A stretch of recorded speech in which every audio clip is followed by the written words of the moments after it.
The Northeast Texas Sports Network is dedicated on delivering the most entertaining sports broadcasts in East Texas. And if you're interested in having your next sporting event streamed live, visit us online at NETSN.live.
And good evening, everyone. In this week's edition of Beast from the East, it's the OG crew here right now tonight.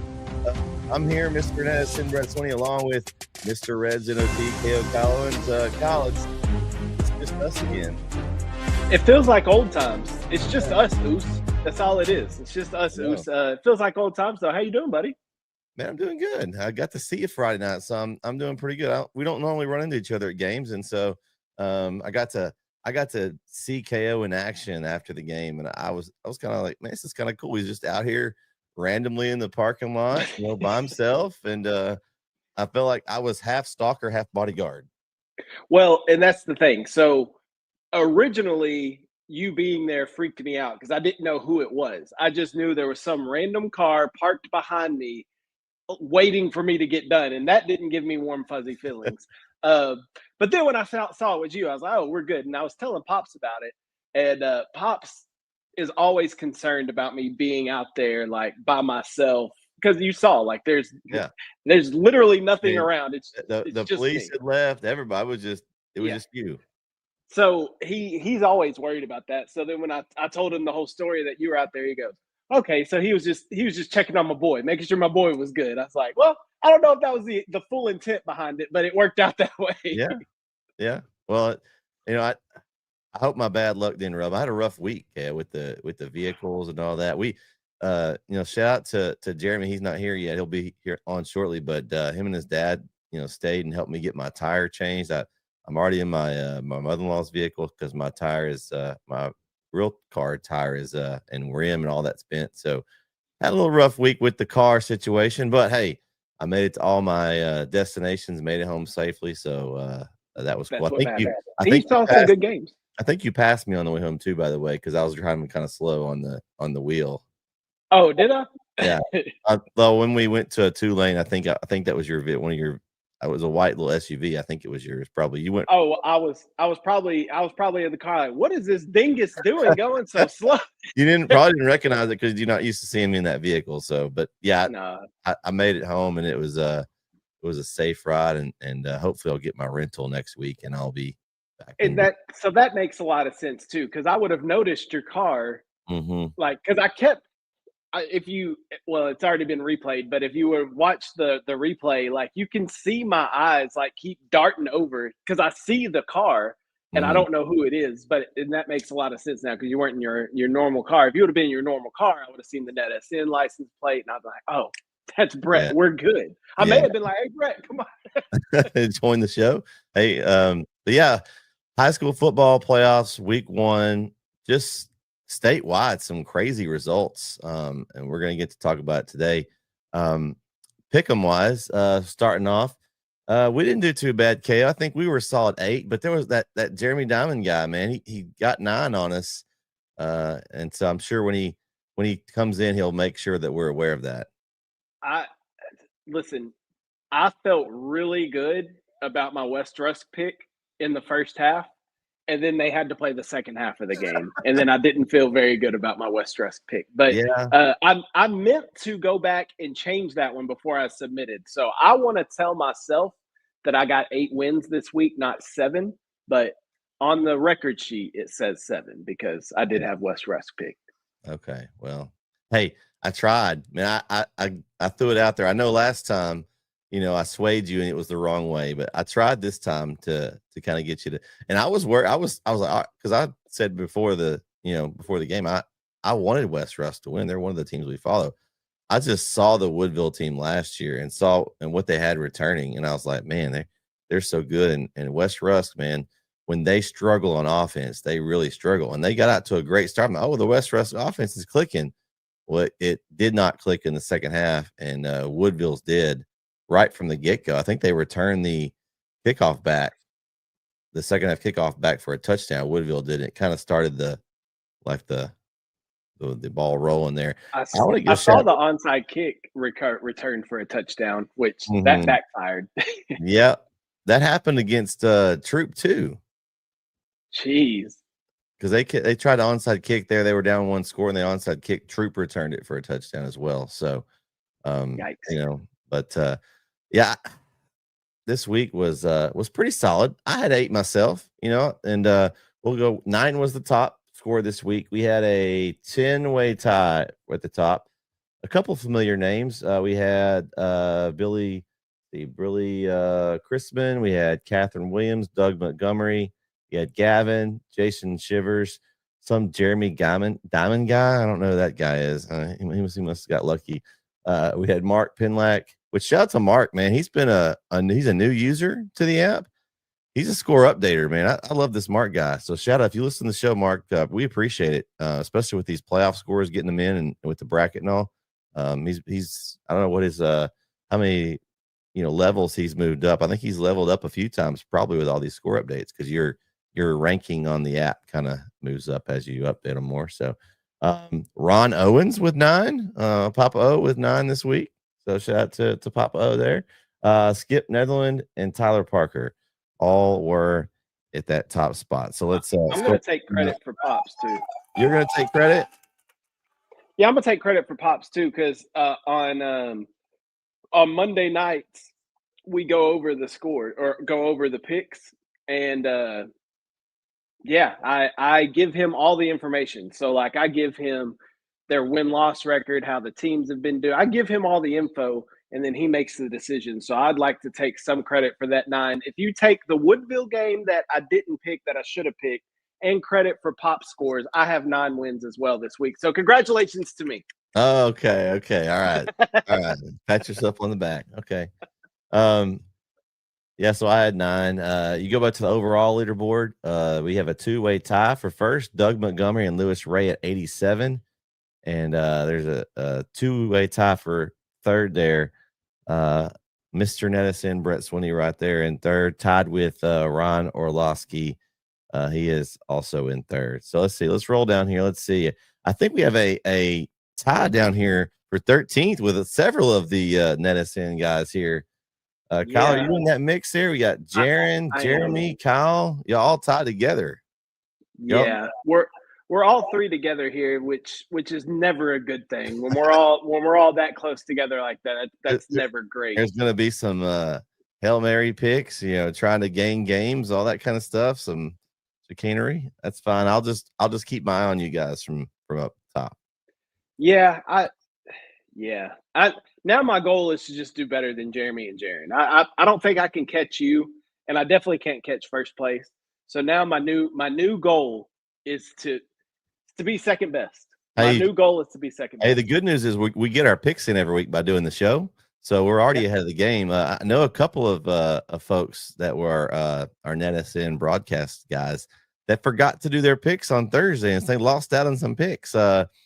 Maybe a Chad Grubbs guy that was kind of at the top. I think he forgot, and Jeremy Hubbard, that guy too. No! I know, yeah, forgot to get their picks in. There's a reminder every week on that NETSN app that reminds you to do your picks. There is, and if you're watching the show, you could just, when we get to the pick portion, just do the picks along with us, and that way you get them in at the same time. Yeah, that's true. That's true. If you're watching the show, you definitely are reminded about pick'ems because we talk about them twice, last week's and the week coming up. So no excuses for not getting your picks in. No excuses. I mean, especially if you work for the company. Yeah. Well, I mean, maybe your basketball season's here and maybe that's a little bit of distraction for one of those guys, but he's not playing anybody. It's not like they're playing any competition or anything. I'm kidding, Coach. I'm kidding. Well, we got some Brook Hill basketball on the schedule. We've already gone to a couple of games and got some more this week, so should be a fun time. Let's roll down here and see if there's anybody else. Let's see, anybody else? Let's see. On 80, we had a pretty good tie. 80. Oh, there's Brandon. Brandon's at 79, so he's right behind you guys. Okay. Chad Grubbs is still at 78, even though he missed some picks. So that's impressive, actually. Not too bad. I think he got his picks in for the Friday's games. I think he just missed the Thursday ones. Oh, okay. Let's see. Yeah, Jeremy Hubbard's down at 71. I think he might have forgotten completely on his. That hurts. There's Darren Peoples, Darren's brother, at 72. So I saw Darren Thursday in Lindell at the Carthage game. Okay. Did you think it was Jaron? No, because I know that there's two of them now. The first time it freaked me out, but this time I knew that this was Darren and not his evil twin brother Jaron. Oh man, that's funny. It's funny. Okay, so let's go over some of these games then, KO, and then we'll talk about the rest of the brackets. So we'll start with game one. Grand Saline DeKalb. This was a bad start for me. I lost this one. DeKalb with the win over Grand Saline. I have to say I'm a little surprised by this one just because I just saw what Hooks did to DeKalb a few was it last week or the week before? It was pretty recent.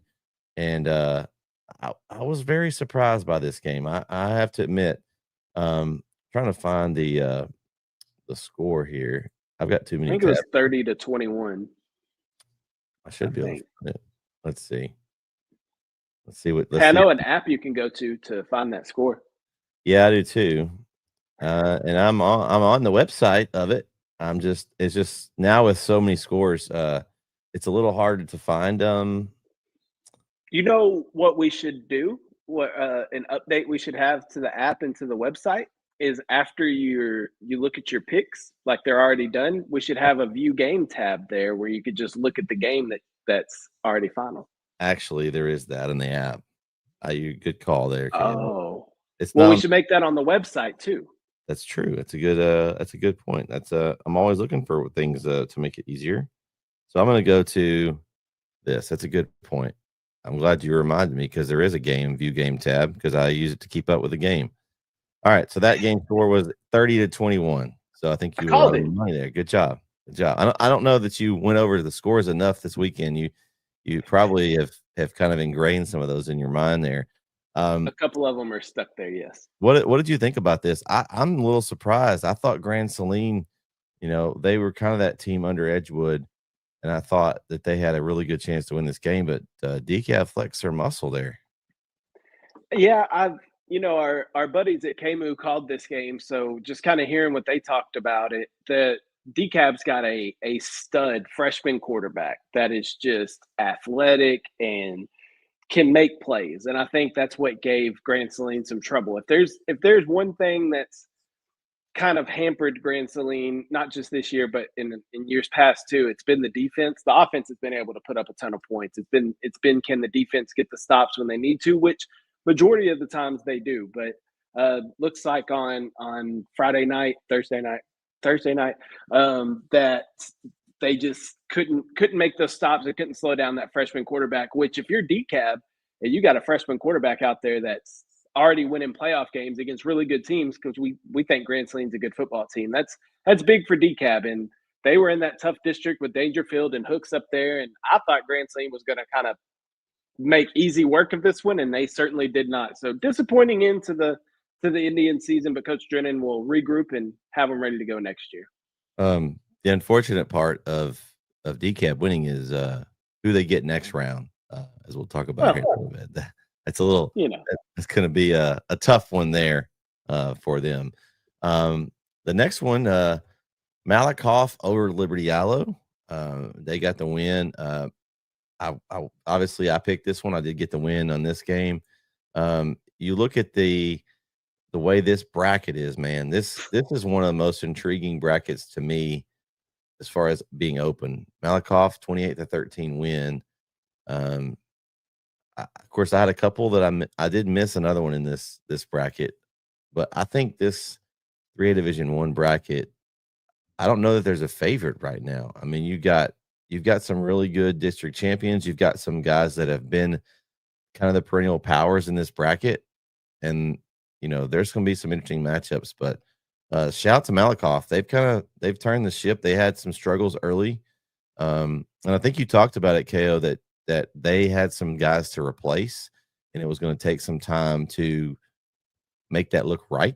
And I think they've kind of ride the ship at this point.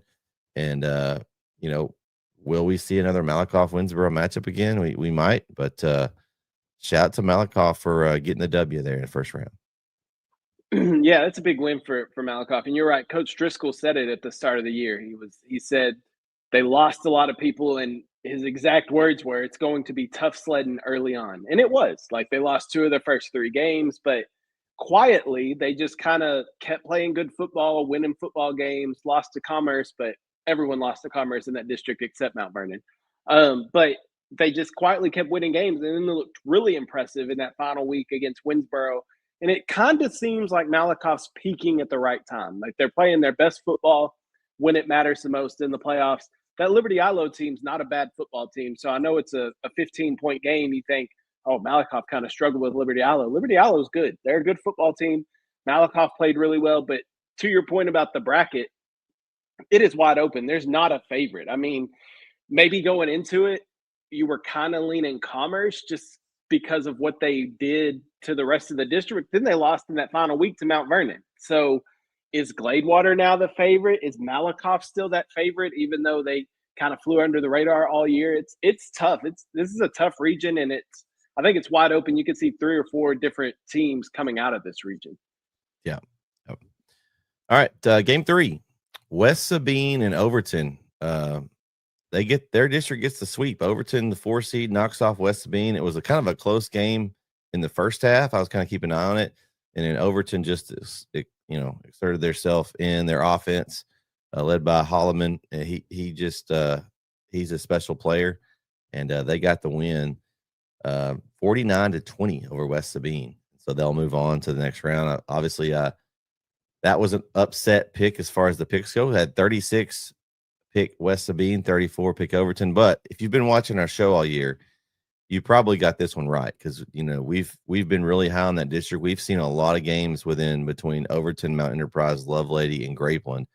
I think we said it. We expected the sweep, and that's what happened. Shout out to West Sabine, but just looking at their schedule, they didn't really have anybody on the schedule that really made them feel like they could beat this Overton team, which I saw them a couple of times this year, and they're just especially talented offensively.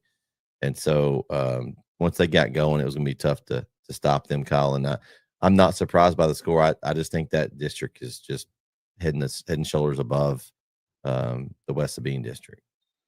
Yeah, I think you're right. When you look at Overton's losses to Mount Enterprise, Lovelady, and Grapeland, it's not like they were not competitive in any of those games. Like they competed with the top 3 teams in the district. So I think if Overton was in, several other districts around the state, they probably win those districts. Like they're just in an extremely tough district in 2A Division II, and that's what makes the playoffs so fun, though, is because you see these districts and how they run through other districts, and then now you kind of see the difference in level of competition. And so I think Overton's a really good football team. They're not your normal 4 seed. I know we've said that in years past about whether it be Chapel Hill or whoever's going in as a 4 seed. Last year, Joaquin going in as a 4 seed. They're not your normal 4 seeds. Now, can Overton make that same type of run that Joaquin did? I don't know. It's going to be tough. They're in a region with Mount Enterprise, so it's going to be tough. But I think all 4 of these district teams, I know we'll talk about it later, I think all 4 of these district teams play again next week. I think all 4 of them move on to the regional semifinal. Now, it's going to be tough. There's not any slouches, but I think they can all 4 win. Yeah, I agree. I think that there could be, and we've seen some of those matchups on NETSN, and there might be some points scored if that was to happen. Just saying. Just a few. All right, game 4. The game we were speaking of earlier, Woodville, West Rusk. West Rusk was up 34-10, I believe, at one point in this game. Or 34. I know it was 34-14 at halftime.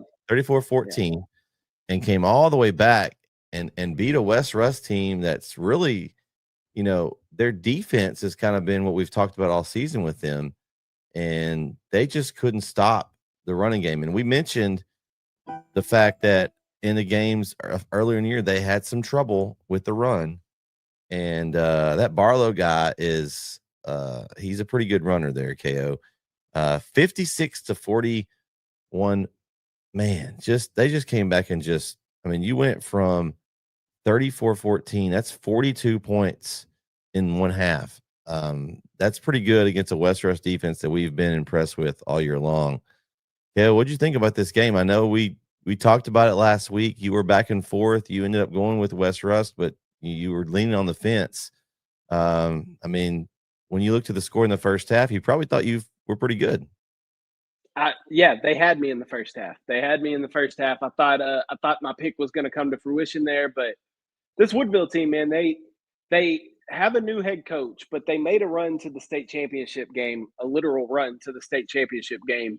And they have a lot of those players coming back. You still got Luke Babin at quarterback. You still got Barlow out there. You still got Gage Parker out there. Like, there's still some studs on that team that can make some plays. And I think going on that deep run last year for Woodville helped them when they're down 20 points at halftime. They've faced adversity before. They've been down before. How do they respond to that? And I think it speaks highly of Coach Clausen to go in there at halftime and motivate those kids to come back out in that second half and make a comeback. It's hard. It's hard to win in the playoffs. It's hard to win in general, but it's hard to win in the playoffs. And when you're down by 20 points, to be able to come out and score 42 and win the game by double digits is absolutely impressive. So my hat goes off to Coach Clausen and the Woodville Eagles. I'll get to see them this week. We'll talk about that later on, but excited to see them this week. But Coach Mata and West Rusk, it's disappointing. It's going to be a sour taste in their mouth going into the postseason. But you know as well as I do, these type of losses can motivate a team the following year. This is something that Coach Mata can grab onto in the offseason as motivation and to get the kids going this offseason prepared into next year. So I think it'll end up being a positive. Right now it sucks, but I think it'll end up being a positive for West Rusk. Yeah, it really comes down to that game in week 11, Kyle. They had a chance to get the 2 seed. As we saw, ARP took care of business. That could have been their game. Instead, they got Woodville, which, I said all along, Kuntz and Woodville, that ain't equal. Like, as far as football goes, like that is not the same. And so they got that tough first round matchup. They got it where they wanted it, just couldn't finish it. And so a lot of teaching lessons there for Coach Mott and his staff. And I'm sure they've still got a few pieces they'll come back. You know, Cam Brown, the star receiver, and does everything. He's a sophomore. And so you've got some pieces there that will be back. So West Russ, they always kind of just rebuild. They're always a solid program. So I don't see them having any troubles getting back here next year and having a shot at moving on in the playoffs. Game 5, Wascom and Cooper. Wascom takes care of business 41-14 over Cooper. And not really surprised here. Wascom's been a really good team all season. Cooper, they've been a team that you've seen go deep, but I think they're just a little down this year. Just watching some of the scores and stuff from them. So I did get another one correct here. I kind of went on a little streak here for a while. I got a game here in a minute that will get me, but a big win for the Wascom Wildcats, and they've got a tough one coming up this week. We'll talk about, but shout out to them. What do you think about this win for the Wascom Wildcats, Kaya? It's a big win for them, and you're right. Cooper is a little down this year. They're not the dominant Cooper team that we're used to seeing. But I mean, take nothing away from Wascom and Coach Lawson and what they're doing over there. They kind of faltered going into the playoffs, right? That loss to Beckville and then a close game with Hawkins until they kind of pulled away there. But I don't think Wascom was playing their best ball headed into the postseason. So maybe they figured some things out this week and got a big win over Cooper. But yeah, it's going to be a tall task this week. I know we'll talk about it later, but they got a big game coming up this week. The next one here, we got Gladewater and Mount Vernon. And what was an interesting matchup where the 4 seed hosted because of the coin flip. That's always interesting. So Gladewater had to go into enemy territory over there in Mount Vernon for this one and got the win 56-22. They said, okay, we'll go to your place. And I mean, just an impressive statement for me. You got Mount Vernon, who just beat Commerce the week before, and Gladewater says, we're not worried about you. We're going to take care of business. And Coach Lewis and his group are moving on to the next round. Big win for them. Team that wasn't even in the playoffs a year ago, moving on to round 2.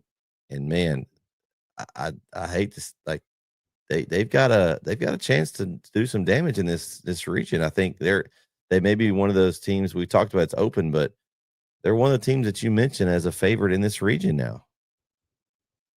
Yeah, they were a favorite, I think, going into the playoffs, but then we talked about this last week. I was concerned Mount Vernon having a home game, coming off a big win over Commerce. Gladewater wasn't playing bad by any means, but I mean, they didn't have that momentum that Mount Vernon had. Then you had to go on the road, a true road game for your first playoff game with Coach Lewis. Just everything was lining up to be one of those funky games where they got beat again. And all the history of Mount Vernon and Gladewater that I talked about, being at those games where Mount Vernon kind of dominated. So huge win for Gladewater and for Coach Lewis to go out there and not just beat Mount Vernon, but beat them handily and not even make it close. So really happy for Coach Lewis, really happy for the Bears. And yeah, I think now after the first round of games, I think now you can kind of, in my opinion, I think Gladewater is the favorite in this region to come out of it. I just think they're probably the best team and have played the best so far this year. But yeah, anything can happen. It's still wide open. But I think Gladewater, with their performance last week, now is a favorite to come out of this region. Well, you got now, in the same bracket, the next game 7. One that I lost. I think did you have this one also wrong? Yes. Okay, so Yeah. we didn't trust Commerce, and they bit us. Commerce with a big 40-14 win, not even close. And your state champion KO or state championship game pick is eliminated in round 1. Man, that's a tough way to go if you're.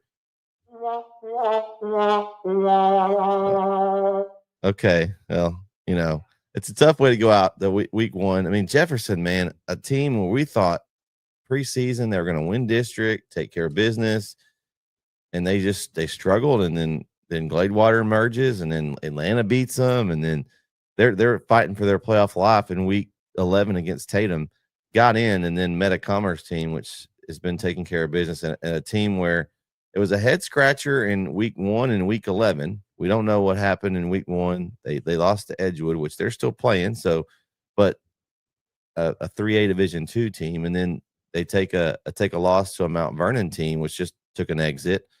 So there could be some things that we don't know about those games, but needless to say, Commerce took care of business round 1, and I'm eyeballing a 3rd round matchup between Gladewater possibly there with Commerce. That could be an interesting game, but Commerce moves on, and a big win for them.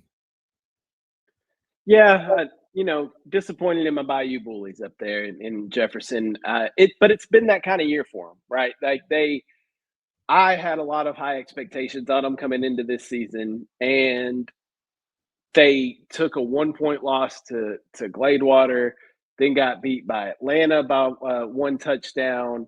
Then that another loss there to in the Liberty later Island on, but Liberty Island, was the weird one. It was a lot. It was like 2 or 3 scores. That was the one that we were scratching our heads on. I don't know, what happened over there with Jefferson, but also maybe Commerce is better than we give them credit for. And I think that's more what it boils down to, because you talked about a couple of questionable losses, sure, Edgewood, but like you said, they're still playing. That's a really good football team over in Edgewood, and that was week 1. But then the week 11 loss to Mount Vernon, yes, they just got beat, but they also have wins, a dominating win over Winsboro and a big win over Malakoff, who we both said could be favorites in this region, and Commerce has already beaten them head up. So I think Commerce is going to be trouble. I think Commerce is going to be trouble, and I think that 3rd round we could very well see a Gladewater Commerce matchup, and sign me up for that. That is and then potentially in the top half of that, a Malakoff Winsboro rematch. So I mean, this region is absolutely loaded. I love it. It is. All right, game 8, a game that was maybe one of the most exciting games of the whole week. KO, I don't know if there was some pretty good ones, but a double overtime affair, Van and Center. Man, what a game! 50-48, Van sneaks away over at the Tomato Bowl with a win, and I'm sure, like, when I saw this matchup, Center's been so inconsistent. They would look good, and they wouldn't, and I guess they came to play, because I thought Van would dispatch of Center, not easily, but by a touchdown or 2. But they came to play. This game was back and forth. We kind of had this one on the screen, and we actually watched this game after our game ended because it was still going to overtime. Van comes up with a 2-point conversion stop in the 2nd overtime and gets the win. What a win for Coach Moffitt and his team. I mean, what do you think, KO? I mean, is this one of these games that can just pole vault you into a couple more wins with that kind of momentum? Maybe. I mean, I think I guess it shouldn't be too much of a surprise. We've seen Van struggle defensively this year a couple of times. The Lindell game comes to mind, where they could score at will against Lindell, but they couldn't get a stop when they needed to. And it ended up being a 56-49 loss for them. But they've kind of struggled on defense a few games, but I didn't expect this. The way that Center played close with Rusk in that final week of the season, and the way that Van was playing, I thought Van would win by 2 or 3 touchdowns at minimum, right? And so hats off to Center and Coach Brown getting those Rough Riders to play really good ball in the playoffs. And fortunately for Van, they were able to get that stop when they needed to advance. And it gets absolutely no easier for Van as they move on into the playoffs. But big win for Coach Moffitt. You're talking about, can it propel them? Maybe. I hope so. I hope that you can wake up. Could be a wake up call. Like, hey guys, you got to come to play every week. We can't, dilly dally around and let these guys stay with us. You got to come out and play with our A game every week. I think offensively, Van has the talent to play with anybody in that region for sure. But it's going to come down to, can they get the stops when they need to? And maybe it comes down to forcing a fumble here or there where you can steal a possession, right? Like, don't just score and kick it back off and then they score and get the ball back. Like, force a turnover, get a pick, force a fumble, do something to steal a possession where then you can be on the offensive there and have the lead. But yeah, I think it's a big win for Van for sure. And it just speaks to the kind of teams that Coach Moffitt has. These Van Vandal football teams are a never quit, never say die teams, and it proves that when they needed it. I was watching this score and I'm like, man, is Van going to get bounced in the first round by Center? Like, surely not. But they found a way to win. That's what good teams do. So shout out to Van. Yep. Game 9, Atlanta, Winsboro. Winsboro gets a win at home as the 3 seed over 2 seed Atlanta in their district, 28-20, which was a good one over there in Red Raider Stadium. Winsboro moves on. I had a Winsboro in this game. I thought that with the home field advantage, I thought this would be a good game. It was. And a tough one for Atlanta. They had a really good run this season. They were in our polls a lot as a really good team for this area. And but it just seems like that Winsboro, Malakoff, and Commerce District kind of, they kind of strode their strength. And so I think we kind of we're wondering how that district was going to line up, match up. And, I think it kind of showed when it came down to the matchups here. Gladewater's the only one that got a win for 8-3A, right? Mm-hmm. Yeah. Gladewater is it. So, and that was an impressive one, but right. it just shows, like, how we talked about a minute ago, the districts, how strong is your district top to bottom. Not to say that Gladewater's district wasn't stronger. I just think that, I think the matchup that was probably that close matchup was the Winsboro one, and it was the home field. I mean, that's a lot. When you got a matchup that's that close, you being able to stay at home and not having to travel, like, that's a huge advantage. I don't know what Pleasant Grove is doing. They're living right. I don't know what it is, but they're going to get a second home game in a row. I have some thoughts on that, but I don't want to ruffle any feathers, so I'm gonna keep them to myself. But about this Winsboro game, I think I wasn't sure what to think about Winsboro. I saw them in that final week of the season against Malakoff, and I saw what they're capable of. But I also saw them not use Camden Capehart very much, which is the fastest player on any field that he steps onto. So it was a close game, but like you said, Atlanta's been a tough team this year. They're not going to be an easy out. And it kind of seems like Winsboro and Atlanta play each other in every sport in the first round. It just kind of feels like baseball season, Winsboro, Atlanta, first round. Basketball season, Winsboro, Atlanta, first round. Like, it just seems like they always play each other. So it's never going to be an easy game against Atlanta, but Winsboro, again, the mark of a good team, finding a way to win a hard football game at home, as Coach Finney says, on the reservation over there in Winsboro. They found a way to get the win, and they're moving on. And sometimes your first round matchup is actually harder than your second round matchup. So maybe we may see Winsboro come out and win by 2 scores this week. And then that just speaks to more highly about how good Atlanta was. But big win for Coach Finney and the Red Raiders. Yep. All right, game 10, the game we were both at Friday night, Kyle, and what a game it was. Athens and Gilmer, it was a shootout. It was like a little bit of everything. There were kickoff returns, there were long runs. I mean, it was just missed extra points, blocked extra points, 2-point conversions, 2-point misses. Had a little bit of everything if you liked offense. Defensively, maybe it was optional this week, but man, what a game it was. Shout out to Coach Metzel and the Gilmer Buckeyes. Man, you come in at 4-6, you play the tough gauntlet schedule that you have, and they were swinging blow to blow with a high-powered Athens team, which played right with Carthage a few weeks ago. It was just a great game. I mean, Kyle, you were down there in the sidelines, man. How intense was that game on the sidelines? I mean, I'm sure. I mean, there was some chippiness going on. I mean, these guys were. This was important. We talked about it on air. Something that you had mentioned in an article that you had, I think, out on your website the decade-long drought for Athens. Hadn't won a playoff game in 10 years. They got the win. Huge win for Coach Harrell and his group. And you mentioned, I don't know that they're match up in round 2. This is maybe one of those where I don't know. I mean, I don't know how good Crum is, but I don't think that Athens is going to have as much trouble with Crum as they did Gilmer. I think it may be an easier matchup. Now, you guys still got to come to play, but I think it's one of those where the way the bracket falls, it may be a little easier for them. And we'll see if they can get a matchup. I'm looking down the line, and this bracket's juicy to me, KO, because I'm looking down through here, and I'm like, we could have an Athens Van, we could have Athens Sunnyvale. I mean, there's some pretty good matchups at the top.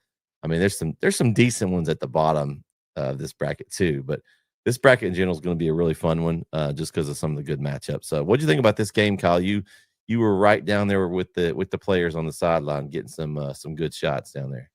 I know. I was thinking a couple of times when the play ended right in front of me on the sidelines. I was wondering if y'all were up there noticing that I was getting involved in the action down there. Trying to be, I try to stay near the action. We saw you. You were kind of looked like you needed to stretch before the game. You were getting hyped before the game down there. We're like, Kyle, you might want to stretch there before you get too close. If you have to like make some quick movements. No. I stay far enough away so I don't have to make too quick movements. By the way, these officials had us back behind the soccer line. Like, they wanted us back behind that black soccer line. I don't know why these officials think they needed from the sideline to the track to officiate, but that was the first time that they've tried to move all of us back that far.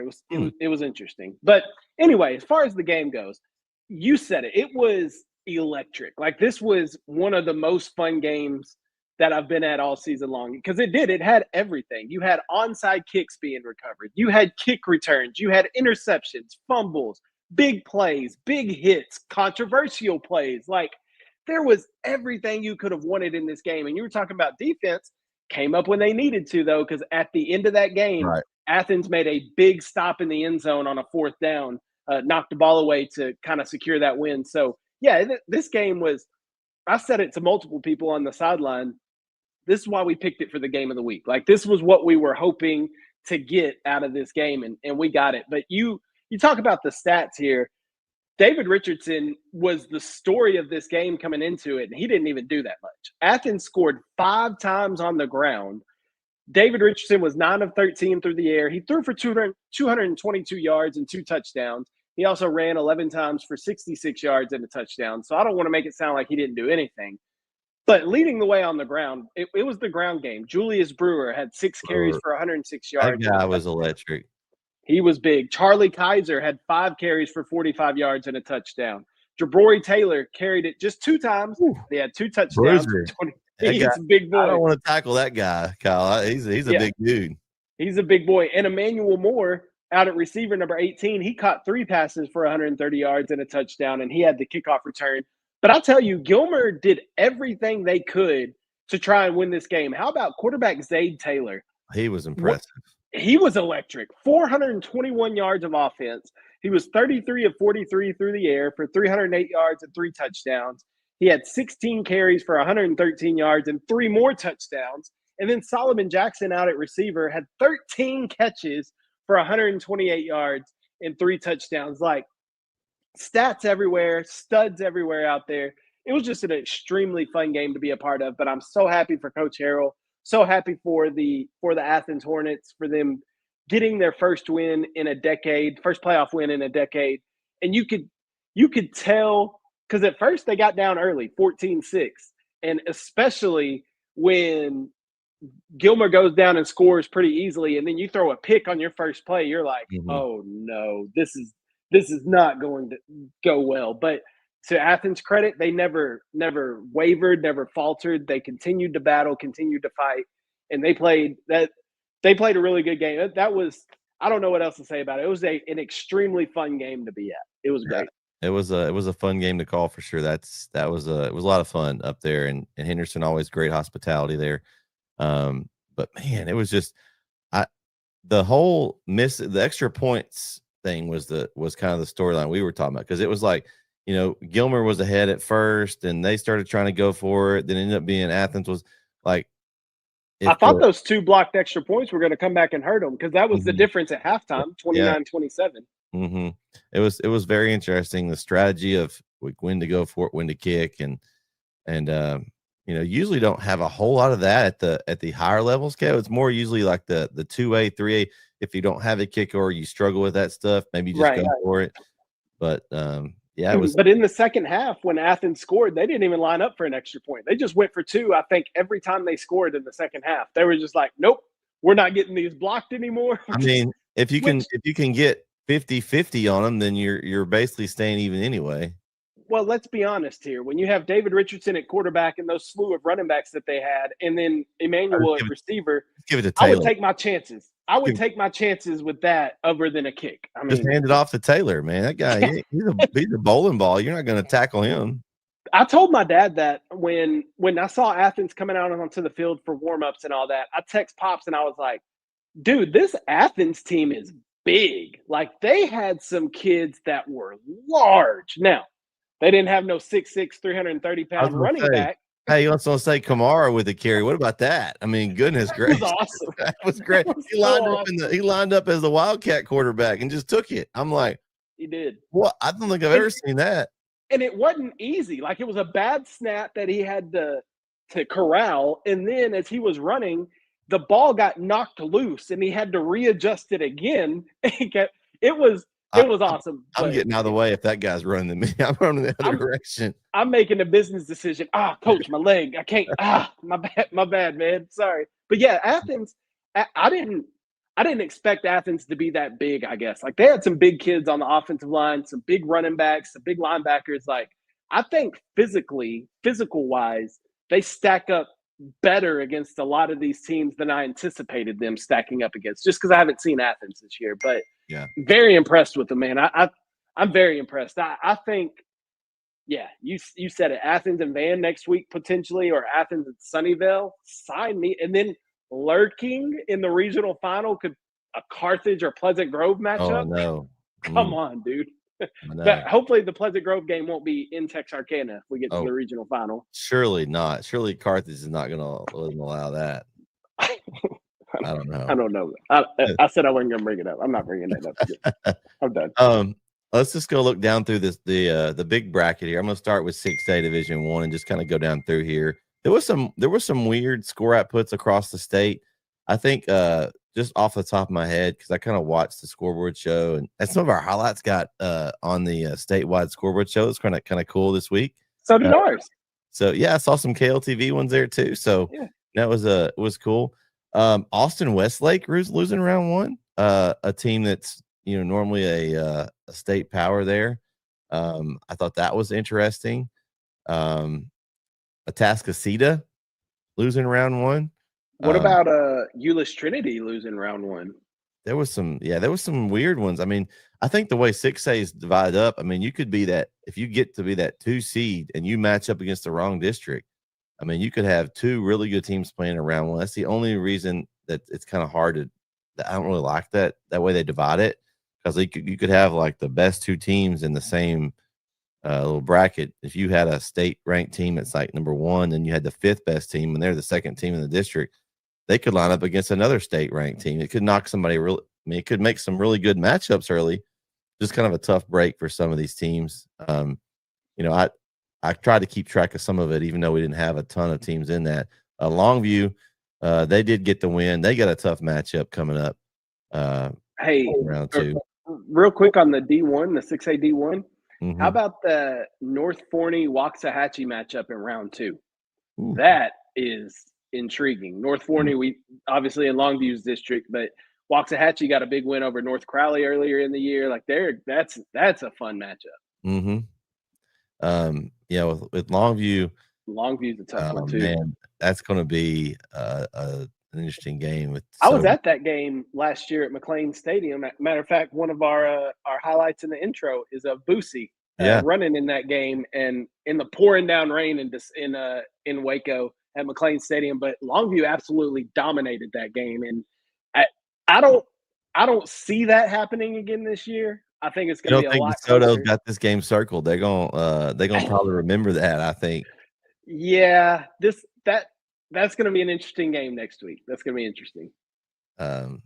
Yeah, Vandergrift. That was the D2 bracket. Vandergrift won over Westlake with a field goal at the buzzer there, and that's knocks out Westlake. You know, they're always, you know, there's a coach called his name's something Dodge, isn't it? That coaches for Westlake. Todd Dodge. Yeah, Todd Dodge. Yeah, it's a pretty famous high school. His son's pretty decent too over there. Yeah. I believe he's coaching at Southlake, right? Mm-hmm. Yeah, not too shabby. The Dodge family coaching tree is pretty good, pretty solid. Yeah. All right, let's go over to 5A Division I. We got some teams in here. We had let's see, Tyler High lost by 7. Kyle, I mean, the story of the year for Tyler High. Like they can put up points with the best of them. They just cannot get those stops when they need. If they had a defense that could get some stops, I believe this is a team that could go 3 or 4 rounds deep. But their defense they're competitive. They're in these games. They hung with Highland Park, hung with this team, Cedar Park. Like they're right there. They're just, man, you just hate to see them not being able to close out these games. Yeah. And then we got, down to the bottom of the bracket, you've got Lufkin got the win on Saturday, 35-10, and they'll get Pflugerville Weiss in the next round. So which upset LaPorte. I thought LaPorte would win that one. And watching the highlights last night on the Dave Campbell show, or Saturday night on the Dave Campbell show, they Weiss looked good. Pflugerville Weiss looked good. They got a quarterback that can run. I think Lufkin's going to have their hands full this week. All right, let's see. Let's go to 5A Division II. And what about your Mount Pleasant Tigers? What about my Tigers, baby? I mean, what about Coach Cluley? I mean, they got a tough reward for the win.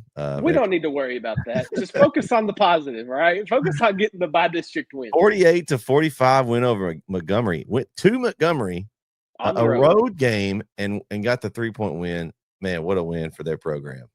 That's huge. I mean, that's absolutely huge for Coach Cluley in the Mount Pleasant program.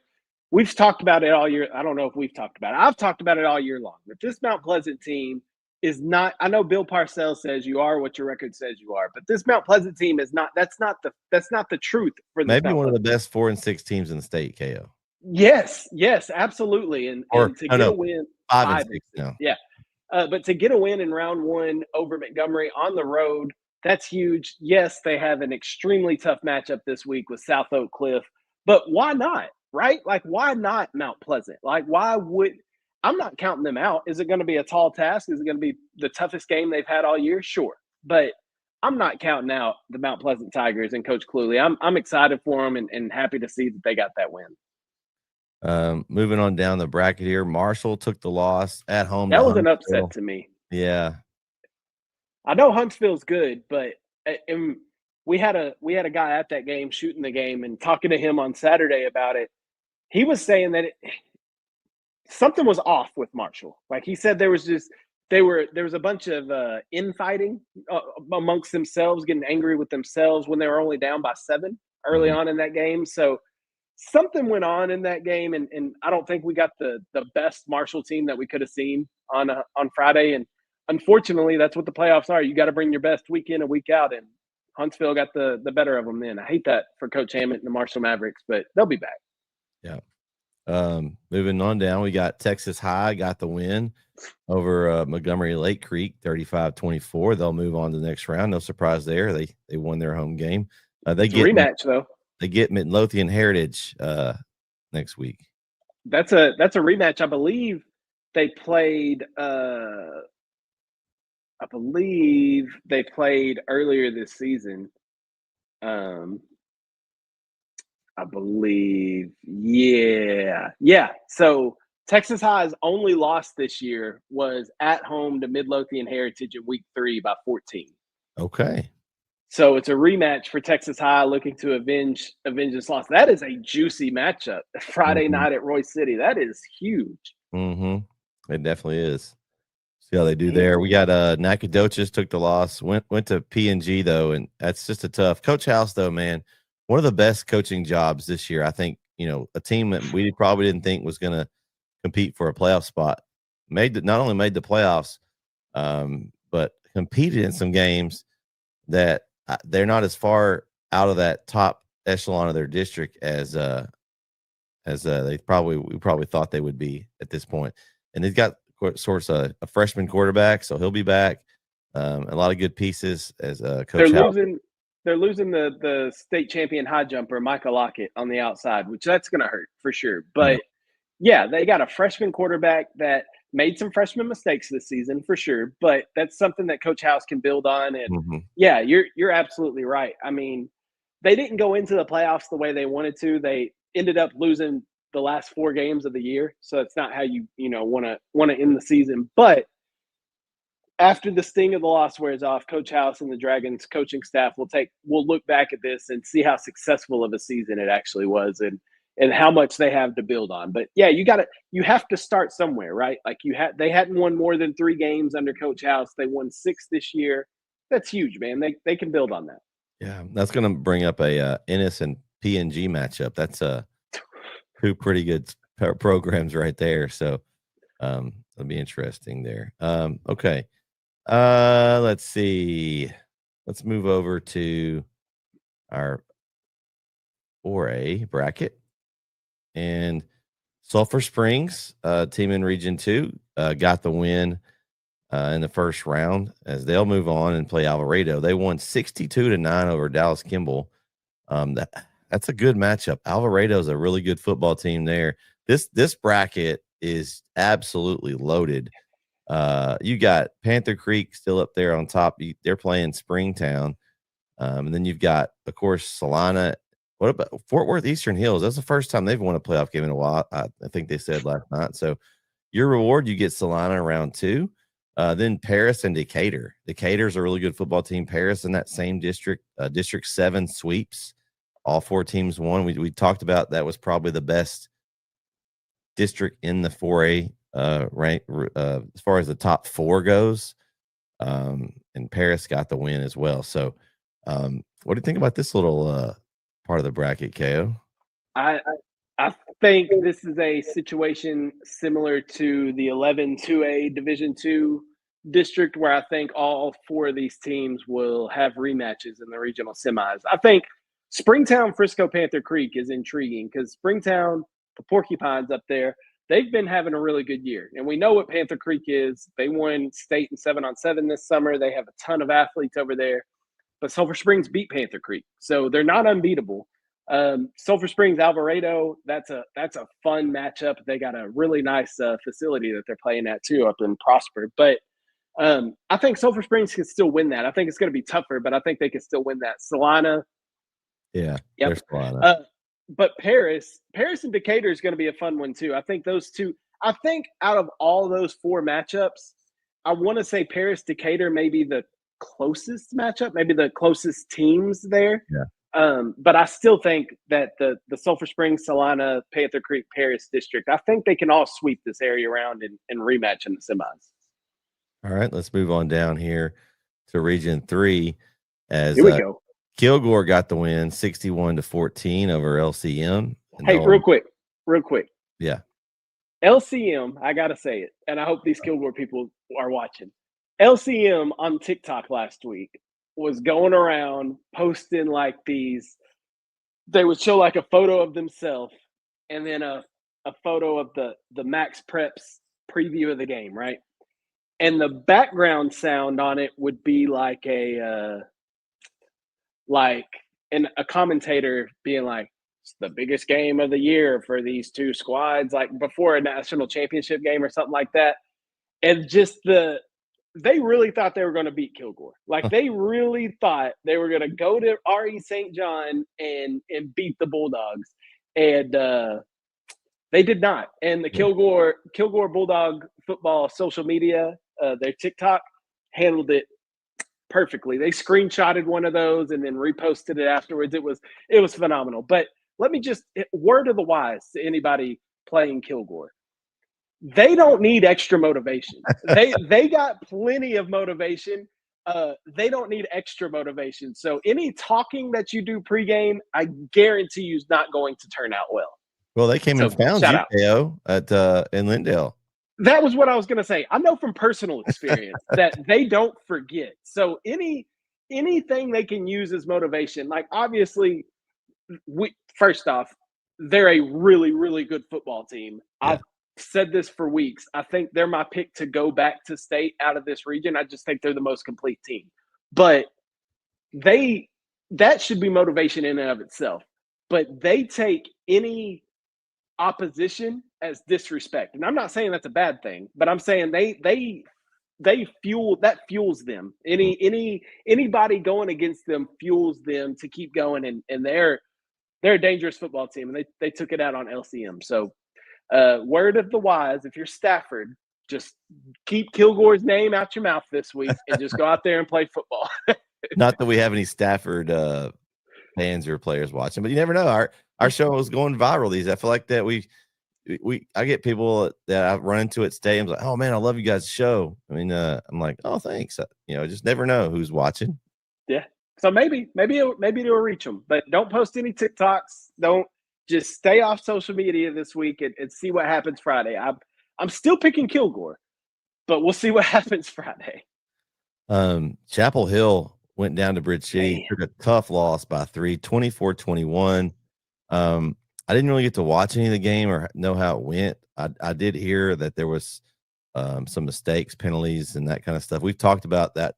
Chapel Hill, if they had issues, that was going to be it. They out athlete pretty much anyone. Their defense and offense is a well-oiled machine when it is, but the turnovers and penalties have really hurt them this year. And for the first time, probably in 4 or 5 years, they will not be playing after Thanksgiving as they're knocked out round 1. And so, wait, do we have a special guest here? Oh, he's not a special guest. He's just just this guy. Just this guy. Man. Yeah. But we gotta stop talking about him now.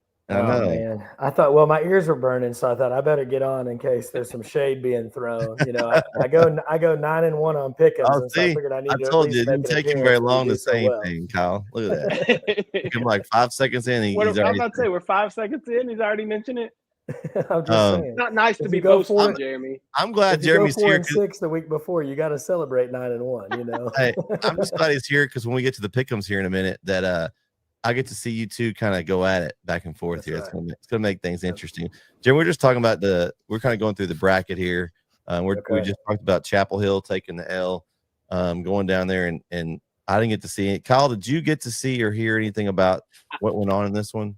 No, I didn't, but I think it's kind of similar to what you were saying. Like all year long, we've seen Chapel Hill has the athletes, they have the talent, they make the plays. It's just mistakes that end up happening, whether it be turnovers, whether it be penalties.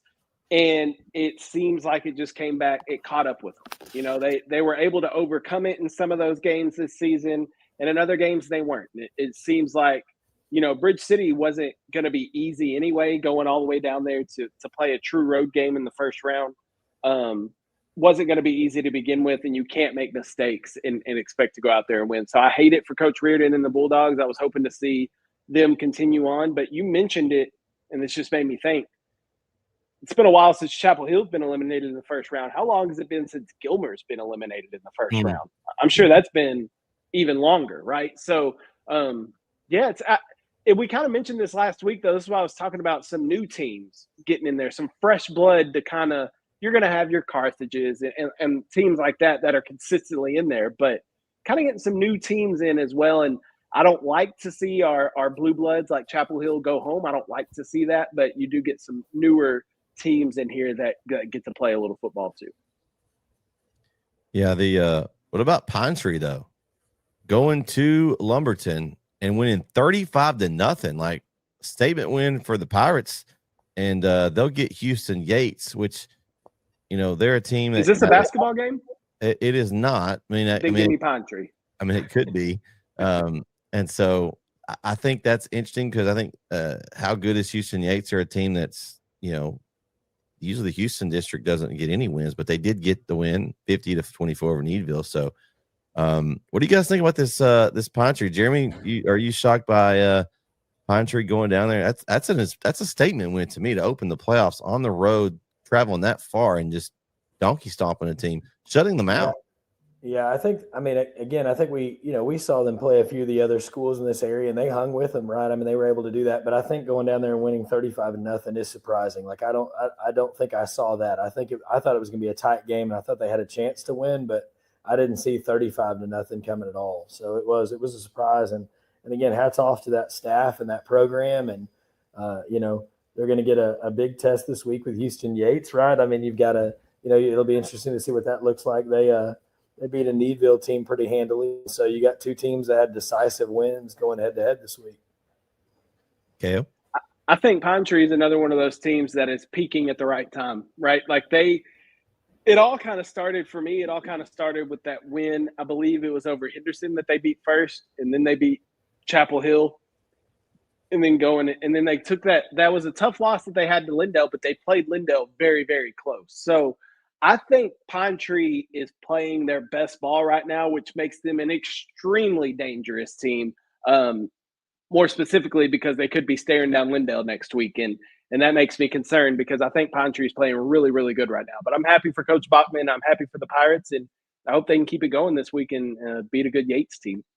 Well, I mean, shouldn't be too concerned. Your Lindale Eagles took care of business at home, 63-21 over up in Hargrave. So I mean, they've got an interesting test this week with Fort Bend Crawford, which is a kind of a sleeper team that people keep talking about out of this region. Kyler, are you concerned? Yes, that makes me nervous. Because we know, I like to think we know East Texas football pretty well. Like we cover it consistently. I would hope we know it pretty well. Dave Campbell's covers the whole state, so they know these. From what I understand, Fort Bend Crawford is a newer program. They're a newer school. Remember Iowa Colony a couple years back played Chapel Hill really tight, and they were a newer school. So, am I concerned? Yes. Do I think Do I think Lindale will lose? No, I don't. You can go ahead and say we. It's your school, Kale. It's okay. Do I think we're going to lose? No, but I think that Lindale, it's going to be imperative for Lindale, I think, to come out and get off to a hot start, to go out there and really get up on Crawford early and let that defensive line go to work. I think that's when Lindale's at their best, when they get a lead and then the defensive line can kind of pin their ears back. Caleb Walker and them can kind of pin their ears back and get after the quarterback. So I think Lindale's going to need to go out and get off to a hot start and get up early. I think Lindale will win, though, probably by a couple of touchdowns. But, yeah, I think – I am a little concerned because of all the hype surrounding a new program like Fort Bend Crawford. Jeremy? Yeah, I think the big thing for Lindale is I think they've got to control the clock, right? They're a great team methodically. Like, not that they can't hit a big play, not that they don't, but they would love to just go 5-6 yards a carry, right? They love those 10, 14 play drives. I think that's going to be the big thing for them is big drives, get points out of it, right? And like you said, put them behind and then let the defense go to work. And I think that's going to be the most effective strategy. But, like you said, this Crawford team is kind of a surprise and they're a newer program. So sometimes when you're new, you don't know that you're supposed to lose. You know what I mean? Sometimes those are the dangerous teams, right? The ones that haven't been there before. They're playing with house money in a lot of ways. And so we kind of saw that with the Gilmer game. I mean, they kind of came out like, hey, we're not supposed – like people don't think we're going to have a chance in this one, so let's see what happens. And so they kind of came out early against Athens and really kind of popped Athens in the mouth a little bit. And so I think this could be a similar scenario if Lindale's not ready. So I think they just have to be ready for anything and play sound. Yeah, that kind of leads us to the 4A Division II bracket as you were here for our Athens-Gilmer discussion. You give us your thoughts on this game as you were there with me on the call, Jeremy. The Athens Gilmer contest, they got the win. They're moving on. They're going to play Crum in round 2. Yeah, I mean, I think Gilmer did a really good job early of keeping Athens defense off balance. I mean, their quarterback was dynamic, and I think the thing that they would go back and probably wish they did, we talked about it a lot on the broadcast, but their rush wasn't very contained. Their defensive ends were getting too far upfield, and they were creating running lanes for Taylor. And he would just wait just long enough for somebody to pass his shoulder, and then he would duck behind, and he had several big runs. I mean, they had, I think, 3 4th and 4s where he didn't have anywhere to throw, and they got so aggressive with the rush. And so I think that's the thing they're going to have to probably make an adjustment if you're Athens. And, again, you never know what the next team you're going to play, what they're going to look like. But I guarantee you that film was watched, and they're going to say, hey, if those guys get up the field like that, there's space to run. But Athens did what they needed to do, right? I mean, Gilmer threw out a couple of onside kicks, and they kind of played the game well. And Coach Lipsy over at Gilmer was in his bag early in that game. I mean, he was dialing up. I mean, it looked like an orchestrated. I mean, it was amazing. It was impressive to watch those first early drives because it look like it was just running exactly to plan. And then Athens kind of said, hold on, wait a minute. We're a really good defense. Why did we just give up 22 points so quick? And then they kind of settled in a little bit there. And then it just kind of went back and forth. But I thought Gilmer showed themselves really well and showed that they were a better team than their record. And I think it was a good test for Athens as well. All right. As we move down through here, we mentioned the Van Center game, one of the crazy games of the week. So now you got this pairing. You got Crum Athens, Sunnyvale Van. Then down below in the same bracket, you've got Pleasant Grove got the win over Brownsboro, 56-13. Canton won 20-7. So you got a Pleasant Grove Canton matchup, which is going to be held in Hawk Stadium again. So 2 home games in a row for Pleasant Grove. And then you've got Carthage down here is going to match up against Sanger. Man, you've got a Pleasant Grove Carthage matchup possibly, and then maybe an Athens or versus a Sunnyvale or a Van. That's going to be 4 really good teams. Whoever gets out of this bracket, they're going to be battle tested. And I think the score that's interesting to me, Kyle, and I don't know, we haven't really talked about it yet. Carthage gave up 34 points to Pittsburgh. We know Pittsburgh's a pretty good team, but are we concerned that they gave up that many points? Yes. I was at that game Thursday, and it wasn't that they were just giving up the points. It was how easy Pittsburgh made it look at times. Like, and I think it's correctable things for Carthage, right? Like, I don't think it's, oh no, the world is ending and Carthage isn't going to win state. I still think they're going to win state. I still think they're the best team in Texas. It's just it was missed tackles. If you watch Seven Duffy, phenomenal athlete for Pittsburgh. He is outrageous. But he had a kick return where he broke about 4 or 5 tackles. And then they got beat with the deep ball a couple of times, which the quarterback was throwing some good balls there. But it is concerning a little bit for Carthage. I don't think the Carthage defense is as good as they have been in their past championship runs. I think this year they're going to have to rely on their offense a little more. I don't think they're going to win those, 21-14 games this year. I think it's going to be more of a 38-34 type win for them as opposed to a lower scoring game, which is still a formula to win. Obviously, they can still put up a ton of points, but it is a little concerning. But what I will say is Pittsburgh scored all those points in the first half. Like, I think they scored 28 in the first half, so they only scored once in the second half. And when did that score happen, right? Was it a garbage time touchdown? So for what it's worth, we know Coach Surratt and Carthage coaching staff can make adjustments, but don't get yourself in such a hole. Because if you do that against Pleasant Grove, you spot Pleasant Grove 28 points. I don't know if you're going to be able to put up 28 on a Pleasant Grove defense. So it's a little concerning, but it's not so concerning that I'm worried that Carthage isn't going to make a run. But shout out to Pittsburgh, man. They went toe-to-toe with them in the first half. That was a fun game in the first half, and then it kind of got out of hand. All right. Jeremy, you got any thoughts on the Carthage? Are you concerned? A little bit, yeah. I mean, I think, like you said, I think it's not necessarily giving up the points. I think it's the way, right? And again, I think it's more that, and maybe Kyle can correct me, but I'd heard from somewhere there wasn't a lot of pass rush that was very effective. And I think that's kind of been their calling card a little bit. And so I think that's that, you don't get beat deep when there's a lot of pressure, right? Those don't happen as often if you can get to the quarterback. And so I think that happened a little bit, in the game that we watched with Athens early, and then late Athens got a lot of pressure and made it hard to throw the deep ball. And so I think if you can do that helps a lot. So that'll be an interesting thing if they can make an adjustment there and maybe put some pressure on the quarterback.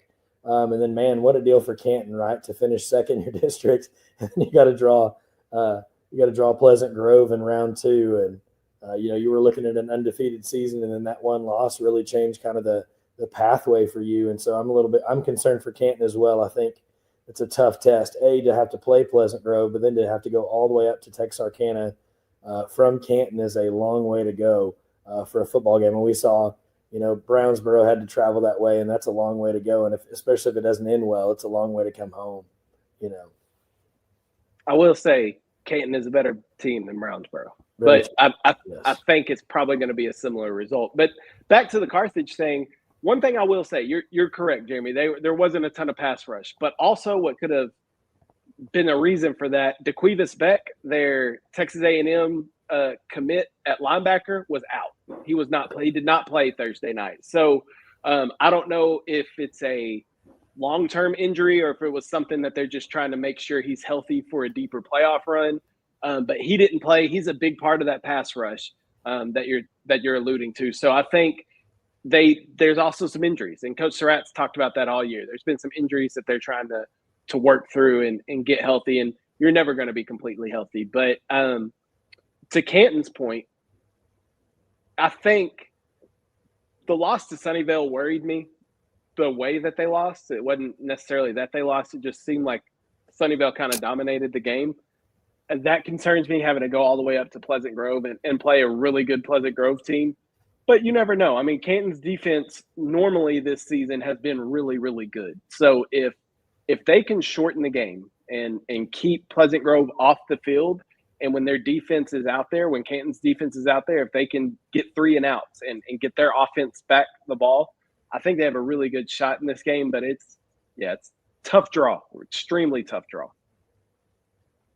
All right, the 3 Division I bracket, we talked about most of this earlier, but it's just wide open. I think our consensus. We've got Gladewater, Grandview, Commerce, Pilot Point, Pottsboro, Malakoff, and Whitney, Winsboro. I think there's a lot of East Texas teams here. I think we could see a couple of semifinals here in this region involving East Texas matchups. I don't see anything that really surprised me in this one. You guys have any? Jeremy, you didn't really get to talk about this. We'll throw it to you first. Any thoughts on this particular bracket? Yeah, I think I'm excited for the potential, not really in this round, but the next one of maybe a Malakoff Winsboro rematch there, right? You've got that coming, looking down the pipe there, and then you got the look if they move forward, you got Commerce and Gladewater. I think that's, like I said, this can be a fun look here. Winsboro battled an Atlanta team that was pretty good and picked up an 8-point win, and Malakoff had Liberty Ilo, and it was tight early, and they kind of pulled away. So I think that's going to be big. And then Commerce really manhandled Jefferson. And again, what I picked, but I was surprised again at the score. I didn't see 40-14 coming. And so this Commerce team, I think, is, we wondered all year long, like, are they the real deal or is this something different? And but man, the way they beat up on a Jefferson team that's pretty solid, I think that says a lot about them and where they are. And so I think I'm looking forward to that potential matchup of your third rounders here. Will be exciting if you could get all 4 of our East Texas teams in that. Yeah, I think so. And then down here in the bottom bracket, we got Westwood and Columbus. Another, I believe they played last year in the same spot. That's a tough draw. Westwood got the win, but only by 7 over East Chambers. I know there's a lot of stuff going on in Westwood right now, a lot of distractions. We'll be interested to see how they fare here. Kyle, what do you think about this 3 Division I bracket here? Yeah, it on the Westwood thing, it's tough, man. Like I don't. There's these kids at Westwood have been put through so much these past 2 seasons. Like, and it's off the field crap. Like, it's not even stuff that they can control. And I think that's from the outside looking in, that's the most frustrating thing.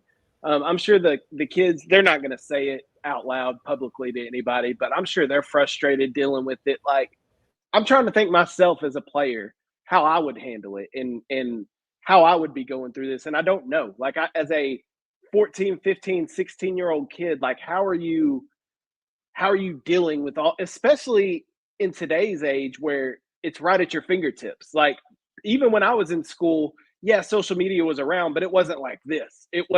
We still went to Smokey and we're reading the game boards on Smokey. Like, we weren't going to Twitter to read things. We were going to Smokey and seeing all the trash talk there. So now where it's just readily available at your fingertips, it's got to be tough. So I don't know how much I don't know how much that is affecting them on the field, and how much of it is they're probably just not as good as they were last year. Like I think David Russell has been out for a majority of the season. He was a big part of that team a year ago.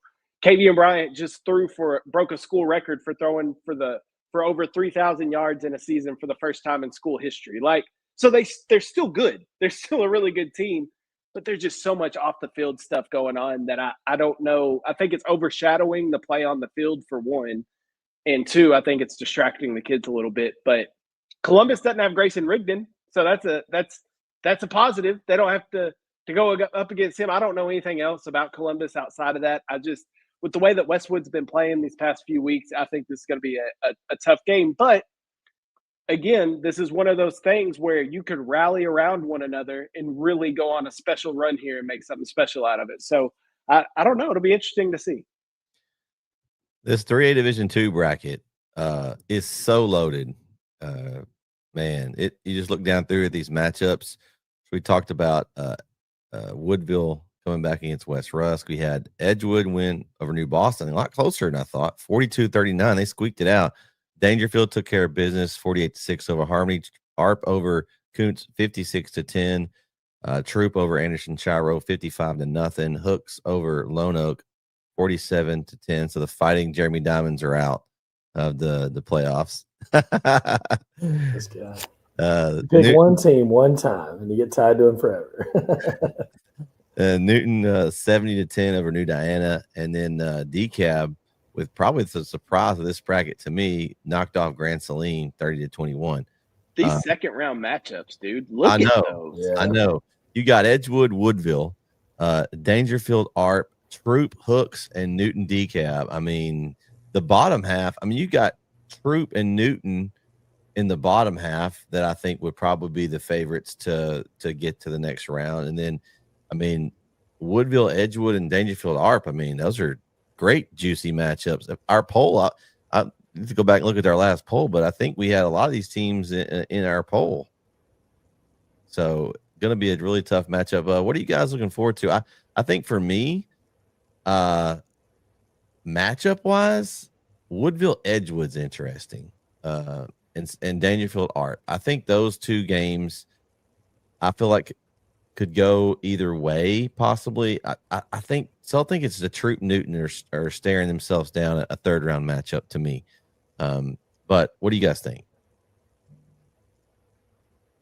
I think this is probably, I know we'll look at 2A too, and I think 2A D1 Region 3 is really fun, but I think these are my four favorite matchups of the weekend. Like, I think the Edgewood Woodville game is too close to call. Like, I didn't think Woodville would be in this situation after the first half of that West Rusk game. I thought it would be West Rusk and Edgewood in this round. So I'm excited for that matchup. Dangerfield and ARP. I mean, we've seen ARP's defense be really, really dominant this year. We've seen Dangerfield's offense be super explosive. So it's kind of a strength on strength there.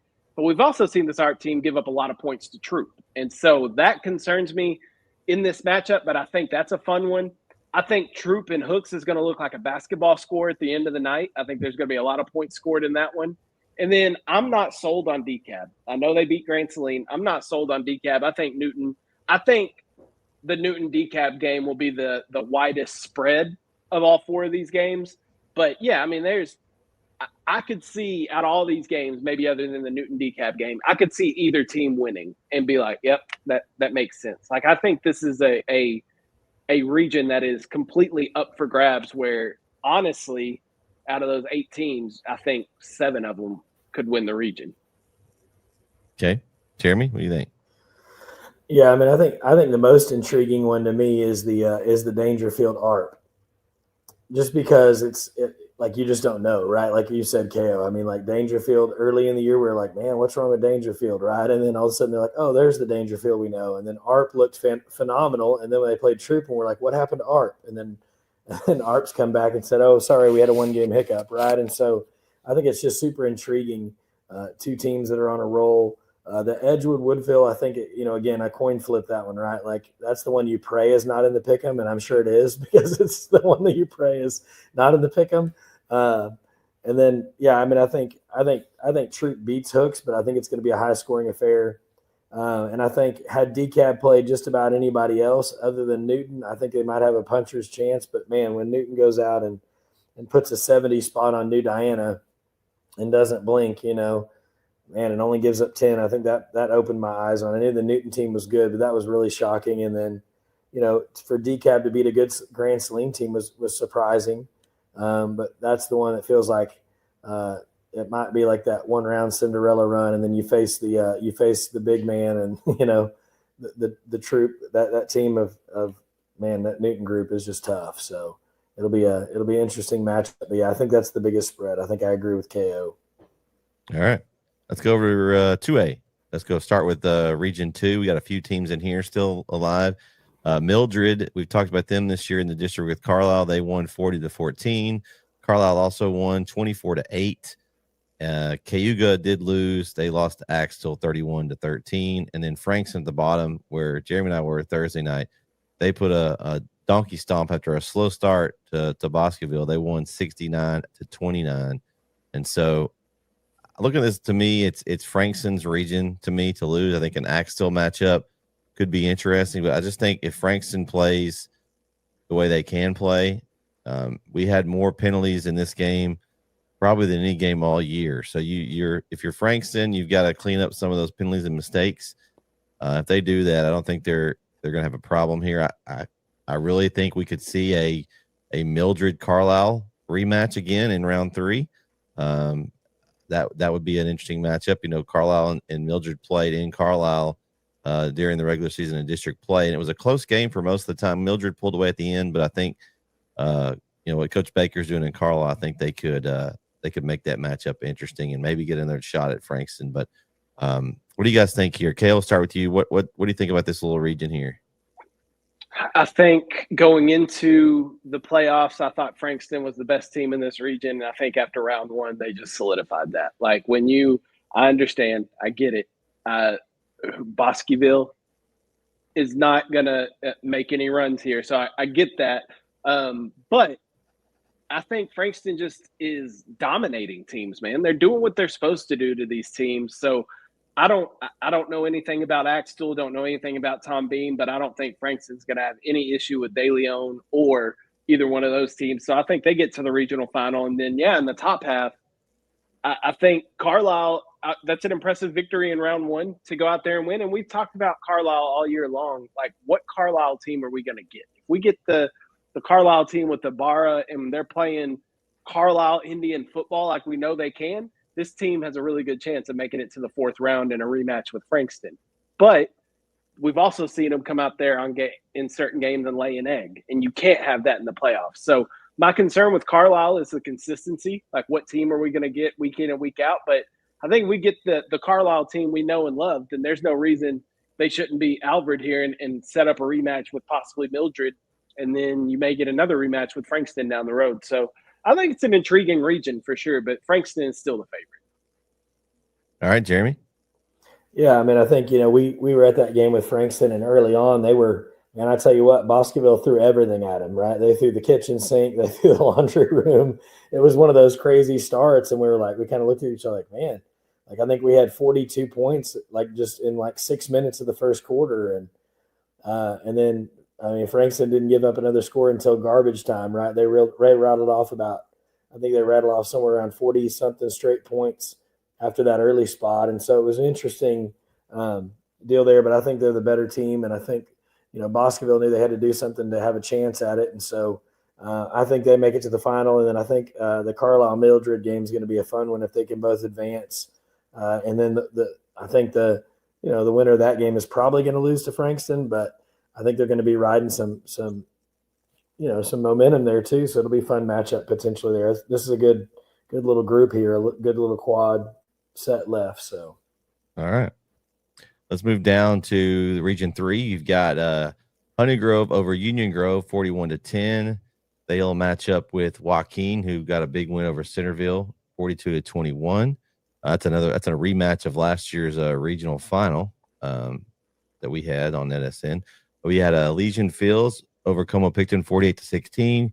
Garrison over Corrigan Camden, 59-21, which that's an interesting matchup. Elysian Fields and Garrison. St. Augustine, 62-35 over Groveton, and Wascom, 41-14 over Cooper. And then Jewett de Leon, 55-40 over Shelbyville, and Beckville got the squeak by over Paul Pewitt, 21-14. This region right here is very interesting. You've got a Honey Grove Joaquin matchup, like a rematch, like I just said. Elysian Fields Garrison should be a good one on Thursday, and then St. Augustine Wascom. I mean, these the Beckville Hewitt de Leon is a sneaky, scary matchup, but Beckville, I think somehow they snuck by and got I don't want to say an easy path, but maybe an easier path than Wascom or Elysian Fields got. Man, this is another region that's open. I don't know that there's a favorite in here. I mean, maybe St. Augustine, but they've got to play Wascom, Elysian Fields with Nunu Kennedy. They can do some damage, and then of course a Garrison team, which has kind of been up and down, and we don't know what we're going to get with them. I mean, I don't know. You could see a Garrison and Wascom rematch in this region. You could see Elysian Fields and Wascom rematch. You could see, I mean, there's tons of matchups here in this. I think this is going to be so interesting. I don't know much about Jewett Leon, but I think this is similar to that other region. I think there could be 7 different teams that win this region. I mean, I really do think, if Joaquin gets on a roll, I mean, Honey Grove, I mean, I don't know. I just don't know. This is why there probably could be some of these games in the pick'ems here coming up in a minute. KO, what do you think about this region? I mean, this is just so wide open to me. What do you think? Yeah, this is we talked about 3A D2 Region 3 and how fun that was. This is my other favorite region to look at here. I mean, there's just so many quality teams and so many good games and matchups. The Honey Grove Joaquin, like you said, it's a rematch of last year's regional final. That's going to be a good game. Elysian Fields Garrison, you talked about it. Nunu Kennedy going up against this Garrison defense and how they like to play football. How can Elysian Fields and Nunu Kennedy attack that? That's going to be fun. St. Augustine, Coach Barnes has the Wolves playing great ball right now. They kind of slipped up there at the end of the year against Timpson, but then they just hung 62 in the first round of the playoffs. Then you have Wascom. Talk about a historic program there going up against St. Augustine. And then, Beckville, who squeaked by this Paul Pewitt team that is not a bad football team. So I don't want that score to fool anyone. Like, Paul Pewitt, that Brahmas team is solid. And so for Beckville to go out there and get a win, that's a big win for the Bearcats. Leon's good, though. Jewett Leon's good, a good ball club down there. So it's not going to be easy for Beckville.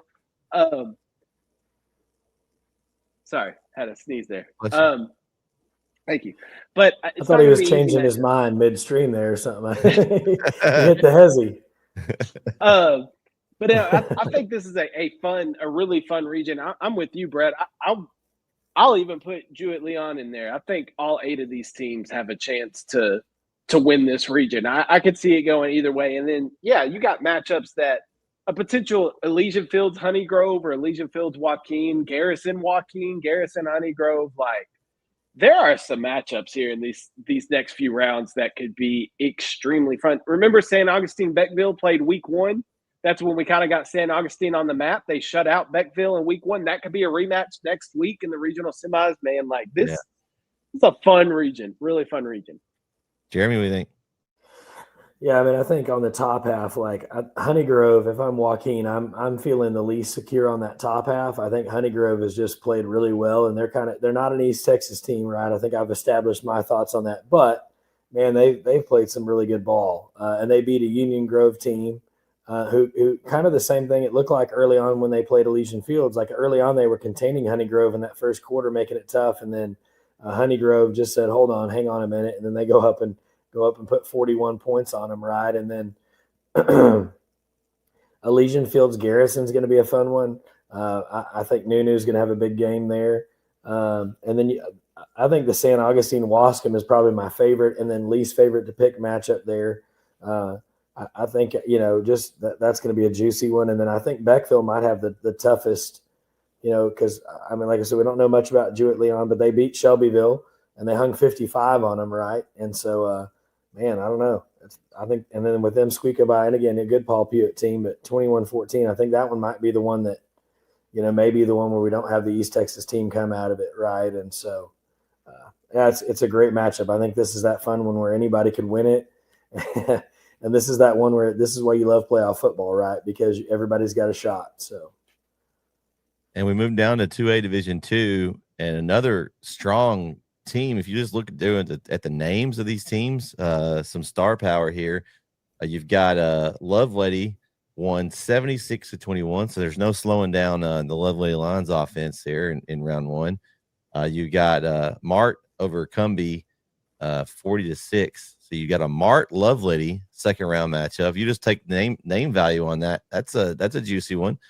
You've got a rematch of a game earlier in the season, and in the next little pod is Bremond won 55-17 over Sims Bowie. Grapeland won 50-21 over Deweyville. We talked about this game. Grapeland and Bremond played to a 12-point game earlier in the season, so it will rematch there. You've got in the next group the Fighting Kagan Ashes won 70-14. He didn't even play the second half. He only played one half. I think he had 300 and something yards, and so he got the little rest this week. 76 on 2 carries, right? I think he had 176 yards on just 2 of the carries. So, not a bad first half. No, they won 70-14. They're going to take on Chilton, who won 50-46. And I've heard that Chilton is a defensive ball club now. They gave up 46 to Clarksville, so they're going to have to tighten that up. But should be an interesting matchup. Then you had Overton and West Sabine played a close game at first. But no, second half, Overton pulled away. They won 40-20, and then Goldthwaite comes back and beats Maud 36-34. So you've got our 4 teams of our district here in East Texas that we've kind of covered. You've got Lovelady, Grapeland, Mount Enterprise, Overton. There's very good chance it could be all 4 of those teams in the next round. Kyle, what do you think about this region? Another fun one, though. Yeah, I think I mentioned it earlier when we were talking about it. I think all 4 East Texas teams move on. It's not going to be easy by any means, but I think all 4 of them are the better teams. But yeah, Lovelady and Mart, that is on paper one of the best matchups. You have Mart, who has 8 state championships, going up against Lovelady. Mart, a 4 seed, by the way, fourth best team out of that district. That is crazy, but that's a fun matchup. I think Lovelady takes that one, but then Bremond and Grapeland, this will be the 4th time that these 2 teams played in the last 2 years. They played twice last year. They're playing twice again this year. It's a little rivalry between these 2 schools, and Coach Wood and the Sandys want to get that win over them. Kagan Ash, enough said about Mount Enterprise, and then Overton and Goldthwaite. I think Overton gets that win, and I think we get a Mount Enterprise Overton rematch and a Grapeland Lovelady rematch in the regional semis, and I cannot wait for those. That we think this week's slate of games is good in that region. Wait till next week if we have a District 11 2A rematch in both games. That would be awesome. Jeremy? Yeah, I mean, this is one of those that, like, if you're a sports writer, right, and you cover, I mean, this is awesome. I mean, you've got Mart Lovelady, you've got Bremond and Grapeland. I think that one's going to be the toughest of the 4 for our East Texas districts to advance out of, right? I think. And again, this is not take anything away from Mart at all, but they're the 4 seed, right? So, but that Bremond Grapeland is going to be a great one. Mount Enterprise, I think, even though Chilton's a defensive team, I don't know that they played anybody like Kagan Ash, and so that'll be an interesting deal. But I think Mount Enterprise cruises probably there. Overton got a big win. I was happy for them. Played really well, and so I think this is that thing where you could see, rematch on rematch on rematch and an awesome thing. And then your regional final could be all teams from the same district potentially, which would be a lot of fun too. So it's definitely worth paying attention to and tuning in for. And I think there might be a shot that we might have something in this, might have a dog in this one for us to cover. So, very possible. All right. Y'all ready to pick some games? Let's do it. All right. Pick'ems are up. Game 1. Thursday night, Elysian Fields Garrison here. Couldn't start with an easy one.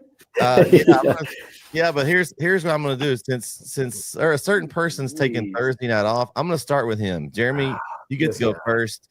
Since you have Thursday night off. Listen, Thursday night off is a relative term. It just means I'm doing my 3rd job on Thursday night.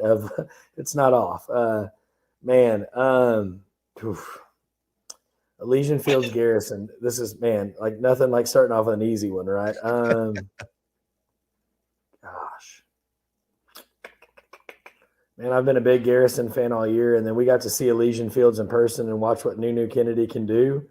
All right, I'm gonna go. Give me the Jackets in this one. Fields. I'll take Elysian Fields. And you guys are tied, by the way, Jeremy. I don't know if you knew that, and we talked. Oh, I know we're tied. Yeah, I saw that. Okay, all right. KO, who you got here? I'm trying to force his hand. I wanted Elysian Fields, but now I may be taking Garrison just to be different. I don't know, man. I think, again, the Elysian Fields thing that worries me, they lost to Wascom, which, I mean, that doesn't concern me so much. But then it was the following week. They only get a 3-point win over Harleston. Like, I think that has me questioning, are they over that loss to Wascom, and are they refocused? Garrison, though, I mean, yeah, they got a big win over Joaquin in that final week of the regular season. Their only district loss was to St. Augustine. Golly. And they beat Wascom by 20 in the game in week 1. Yeah. Oh, it's week 1, but they also got blown out by Art. They lost to Lovelady by 7. That's what I'm saying. That's what I'm saying. Like, I think, honestly, to me, Garrison's losses are more impressive than Elysian Fields wins, if I'm being honest. But I think you should pick Garrison.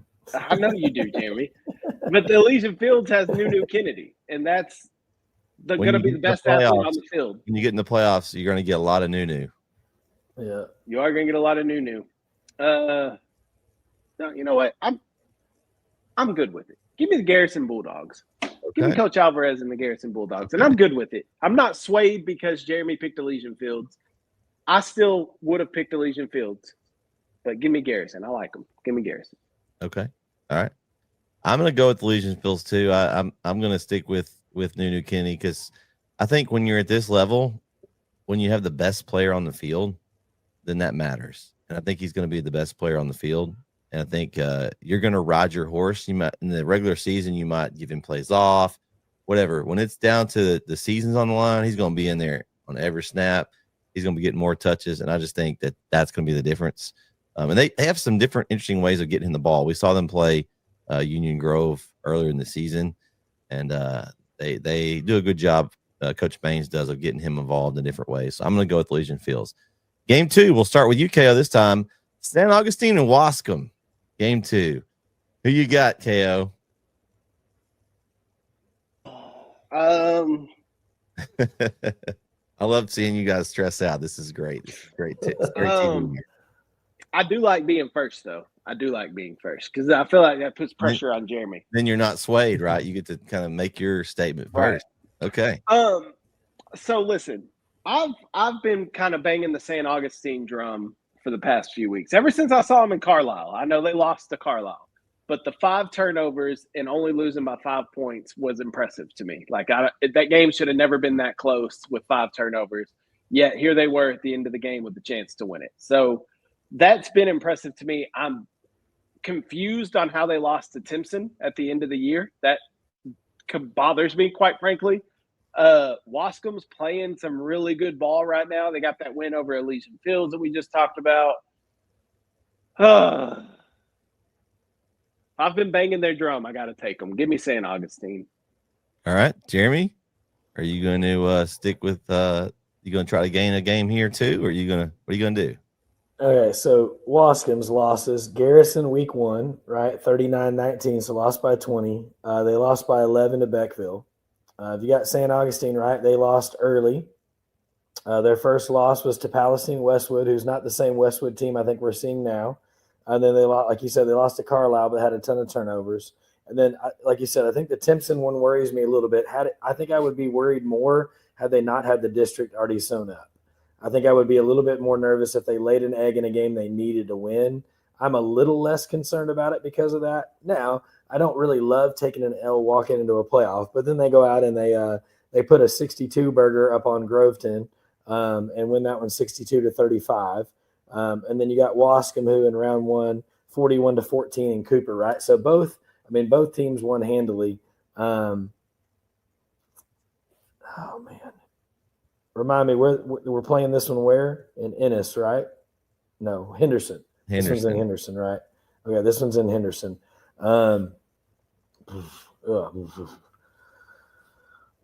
Give me the Wolves. Okay, I'll take the Wolves. I'll punt. I know we can't split the whole way. You got to split. You got to strategically split. We'll take the sweep. I got St. Augustine as well. Game 3, Gladewater, Grandview. Man, give me the Bears. I'm riding with Coach Lewis and the Bears on this one. I just think they're a team in this region. I'm looking forward to seeing them in round 3, possibly against Commerce. It could be a little juicy matchup. KO, what you got here? I'm gonna make this one simple. Give me the Bears. Jeremy, you going for the sweep? Yeah, I'm not picking against those Gladewater Bears. They're gonna. Why? Why would you? Right? That would be foolish at this point. So give me Gladewater as well. Easy. All right, game 4, Pottsboro, Malakoff. Man, I'm Malakoff's on a roll right now. I'm not going against the cough. Give me Malakoff in this one. Jeremy, who you got?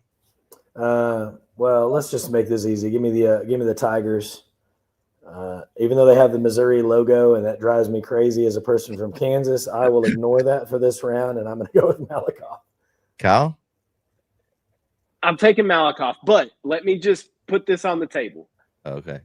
I'm nervous about this because Pottsboro's only got 1 loss this year. It was to Sanger by 7 points, and Sanger is putting up, I want to say they put up 90 in their final game of the regular season against Farmersville. So this is a team that can put up a ton of points, and though Pottsboro lost, they only held them to 28. They also have a win over Mount Vernon, which I know Mount Vernon's out of the playoffs, but still got a big win over Palmer, got a win over Pilot Point, who's playing Commerce this week, and was second in that district, and they beat them by 21 points. This is a dang good Pottsboro team. Like, I think this Pottsboro team is really good. I like Malakoff, though, and I think I said it earlier, I think Malakoff's playing their best ball right now. So I'm going to take Malakoff, but I think this is a really close game. All right, game 5, Troop and Hooks. Give me the Troop Tigers in this one, guys. I'm taking Troop. I think they move on, and what could be potentially one of the best matchups in the state next week with Newton. KO, who you got? It's going to come down to who makes their free throws down the stretch in this one. So I think Troop's going to be better from the free throw line. Give me the Tigers. Okay. Jeremy? Let's make it a daily triple here. Yeah, it's the Troop Tigers are going to win this one again. I think Hooks is going to put up a really good fight, but I think Troop just has too many stallions in the race paddock to not come out with a win. All right. Game 6. Whoa. Edgewood, Woodville. I'm going to send this to the KO first because we're going to see what you're going to do this week. Now, last week, you had the chance to switch to Woodville. You did not, and it bit you. Will you go with Woodville this week, or will you stick with Edgewood? Who are you going to go with, KO? First off, I will be in Rusk Friday night for this game. It is our Red Zone game of the week, the final one of the year, the final Red Zone game of the week of the year. It's our final Red Zone show this Friday, so if you haven't watched all year, make sure you catch it this Friday. But, yeah, should be a really good game. Coach Backdoll coming back to Edgewood after being gone for a few years.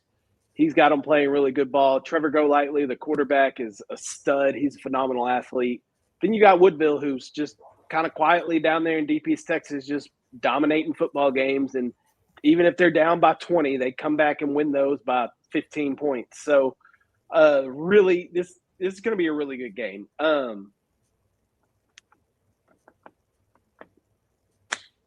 don't know, man. I want to go with Edgewood. I really do. Like, I want to pick Edgewood. But, man, Woodville is Edgewood struggling with New Boston kind of has me concerned, too. Because I don't think New Boston's that. Uh-oh. He's got. I don't think New Boston's that great. So, for Edgewood to kind of struggle with them in the first round, that worries me. Golly, but then Woodville was down by 20. You're right, Brett. I had a chance last week to pick Woodville, and I didn't. If I go against them this week and Woodville wins again, I'm going to be public enemy number 1 down there. So give me the Eagles of Woodville. All right. Jeremy, who you got? Yeah, I would have. I would have leaned Edgewood had that game against New Boston not happened, right? Like, and they were down in that game. They were down to New Boston and had to make a comeback. But again, you had Woodville was down and made a comeback, right? I mean, golly, man. But again, I'm a big fan of what Edgewood's doing. I'm a fan of. I mean, watching this Woodville team and what I've seen and heard, I'm impressed with them. All right, listen. Where I grew up, the town next to us 6 miles away, they wore purple and gold, and they were the Bulldogs. Yeah, give me Edgewood. I'm going to take Edgewood. Let's go with that. Right. Let's take a flyer. Edgewood. I'm going to go up 2 this. I'm going to get a +2 this week. So. Calling it out. Or a -2. Or a -2 or a split 1-1. You know, that's the danger here. I'm going with Woodville, fellas. I'm taking Woodville. I think that, they were impressive last week, and Edgewood, right? They struggled around 1. And Woodville's just a tough team. It shows that they don't have to be in the game. They can come back because of the weapons they have on offense. So I'm going to go with the Woodville Eagles. Game 7, Mart and Lovelady. Give me the Lovelady lines in this one, guys. I'm taking Lovelady. I think this district's going to show its muscle, and they're going to get the win. Jeremy, who you got? Give me Lovelady as well. We got to see the Lions in person, and they were, they were down early, and they fought back in a game that they could have easily given up in, and they can score. And again, early in that game, they missed I don't know how many passes by inches, and that score could have been completely different. So I like what I'm seeing from them. And again, I think they're gonna win this one. So give me the Lovelady Lions. Yeah. Clean sweep. Give me Lovelady. I love what they're doing. All right. Game 8, Sunnyvale and Van. Jeremy, who you got in this one? Man, after what Sunnyvale did to Canton, and I know that we weren't sure on Canton because they hadn't played the toughest record, but man, they thumped Canton, and they thumped a defensive team from Canton that had played really well all year. Van is a good team, and they can hang with people, but they've also had some kind of weird games where so I'm going to take Sunnyvale in this one. All right, Kale. I was hoping I was going to be able to gain one on you here. I love Coach Moffitt, love what the Van Vandals are doing, but that game last week against Center going into double overtime, just that concerns me. And Sunnyvale is their only loss this year, I believe, is to Pleasant Grove. Correct. So, I hate to do it, but I'm going to have to go against Van and take Sunnyvale in this one. Yeah, I'll take Sunnyvale too for the sweep. Game 9, Dangerfield versus ARP. And this is a head scratcher, and I love Kale's reaction. So I'm going to go to him first because I know he wants to control his own destiny. He likes to do that. Poker face.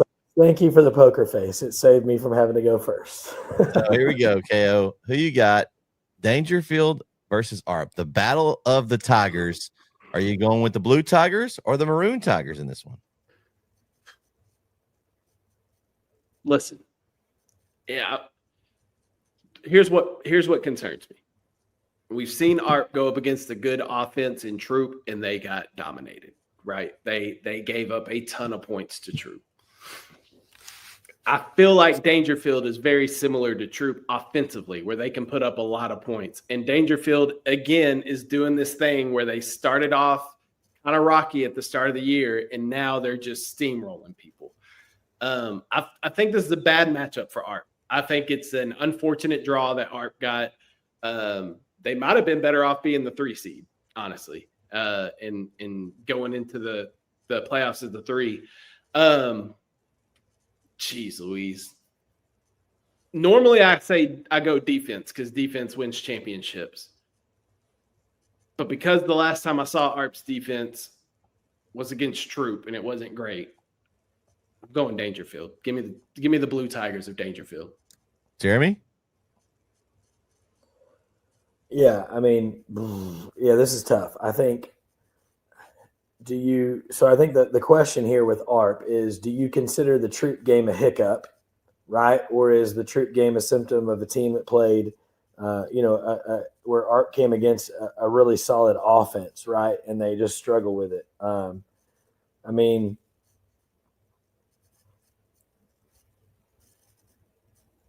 they beat West Russ by 12. right? You lost to Troop 42-6. You beat a Garrison team, but really, I mean, you look at their schedule, they didn't have a ton of like signature wins if you're ARP, right? You beat the teams you're supposed to, and you can't always help that.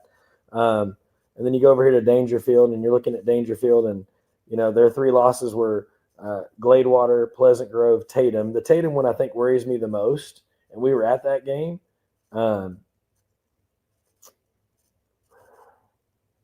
They beat a DCAT team. They beat Hooks. They beat New Boston 54-7, right? And this New Boston team hung with, they got to win. I think I'm going to have to go with Dangerfield too. All right. Dangerfield for the sweep. I'll take them as well. Game 10, Honey Grove and Joaquin. I'm going to take Honey Grove in this one. I think they get their rematch over Joaquin. I hope the Rams and Coach Jones play well, and I hope they win the game. But for picking purposes, I think it's Honey Grove's year. I think they've got a chance to do some damage in this region. Joaquin's been kind of up and down, inconsistent. I'm going to go with the 10-1 Honey Grove team there. KO, you got? Yeah, I want to go with our East Texas team and take Joaquin. I like what Coach Jones is doing down there, but from reports I heard about Friday's game too, is that Honey Grove's running back didn't play. Their best running back. He's available, but they're saving him because he's coming back from injury. So if it would have been close Friday, they would have put him in. I think they may use him this game, and if that's the case, I think Joaquin may be in trouble. I love the fight that the Rams have, but I think it comes to an end here. Honey Grove gets their revenge off last year's loss, and they get the win this year. All right. Jeremy? Bring out the broom. It's going to be a sweep here as well. I think Honey Grove is the better team. And, again, I hope the Rams play really well, and I wouldn't be mad if they won, but I think Honey Grove is just playing at a different level right now, and Joaquin has been a little bit up and down. And so if they don't bring their A game and they don't play to the top of what they're capable of, this may not be close. All right, guys. Well, that's all the pick'ems. We've gone through the brackets. Final thoughts. We'll start with you, Jeremy. Yeah, and I missed the first part of the show, so you may have mentioned it, but in that 6A, 5A, there were some heavy hitters that went down this first round. Some big time teams, and again, like we said, you got to play the games right. And so I think the exciting thing is just looking as we move forward to some of these matchups. Again, I think we talked about it, that 3A Division II District 3 and the 2A Division 1 District. Right, those are just some awesome districts in our area with a lot of really good teams. So I'm excited to see who moves forward and where we go. And I think it's just a reminder that there's a lot of really good football still being played, and it's a long way to the championship. And so the key is coming out with wins and coming out healthy. Yep. Yeah. Lots of teams got first playoff wins in a long time last week. So I think that's an exciting thing. Talk about Athens, talk about Canton picking up their first. I believe I heard a stat that Canton secured their only the 5th double-digit win season in program history with the wins. So, I mean, I think that's the cool thing about the playoffs. Kind of like I was talking about new blood getting in. Like, you got some different teams winning this year, and I think that's exciting. But yeah, we got through round 1. Round 2, we'll get some better matchups, and I think we're going to see some really good ones this week. But then next week is going to be even more bangers next week. So just excited to see how the rest of these playoffs play out. All right. Well, that's going to do it for tonight's episode of bEast from the East. It's going to be a fun, exciting week 2 of playoffs. Hope everyone's got their app downloaded, their picks in. No excuses. Get them in now. Hopefully your teams will advance to the next round. We'll be back here next week to talk about it right here on bEast from the East. For Mr. Red Zone OT, Kyle Owens, Jeremy Diamond, I'm Mr. NETSN, Brett Sweeney, signing off for the evening. Good luck this week, and we'll see you next week right here on bEast from the East. Good night, everybody.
Northeast Texas Sports Network is dedicated on delivering the most entertaining sports broadcasts in East Texas. And if you're interested in having your next sporting event streamed live, visit us online at NETSN.